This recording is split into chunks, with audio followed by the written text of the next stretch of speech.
چلیے دیکھتے ہیں اسلامی تاریخ کی دو عظیم شخصیات کے درمیان ہوئی ایک اہم علمی بحث کو۔ تو اس بحث میں کل 4 اہم اعتراضات ہیں۔ آئیے ایک ایک کر کے ان سب کا جائزہ لیتے ہیں۔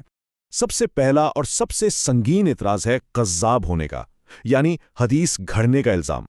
یہ دعویٰ ابن حبان کی کتاب المجروحین سے لیا گیا ہے اور یہ ایک بہت سنگین بات ہے۔ لیکن اس کا جواب اس کی سند میں ہی ہے۔ اسے اس لیے رد کیا جاتا ہے کیونکہ سند ضعیف ہے۔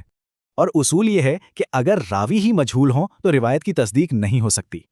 اب آتے ہیں دوسرے اعتراض کی طرف۔ اس میں بھی کذاب کا لفظ ہے، لیکن ایک نئے اینگل سے۔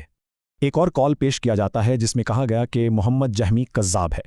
یہاں فوراً یہ سوال اٹھتا ہے کہ بھائی اس نام سے مراد کون سی شخصیت ہے؟ ایک اہم کتاب کے مطابق ابن معین نے محمد نام کے 5 الگ الگ راویوں کو کذاب کہا ہے۔ تو جب نام ہی واضح نہیں تو یہ ثابت نہیں ہوتا کہ بات کس کے بارے میں ہو رہی ہے۔ اور مزید تحقیق سے یہ بھی پتہ چلتا ہے کہ یہ تنقید امام محمد کے بارے میں تھی ہی نہیں۔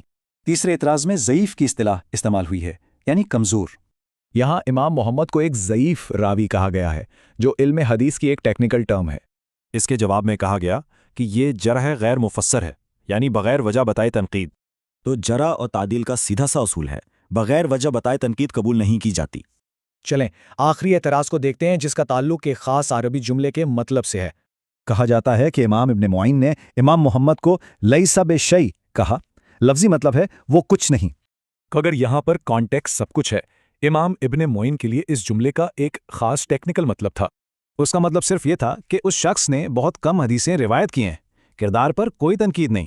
تو آئیے ان چاروں نکات کو ملا کر ایک مکمل تصویر دیکھتے ہیں کہ دفاع میں کیا کہا گیا۔ یہ ٹیبل خلاصہ کرتا ہے کہ علمی ماخذ کی روشنی میں ہر اعتراض کا کس طرح جواب دیا گیا ہے۔ تو یہ معاملہ بتاتا ہے کہ کسی بھی فیلڈ پر بات کرنے سے پہلے اس کی ٹرمینالوجی سمجھنا کتنا ضروری ہے۔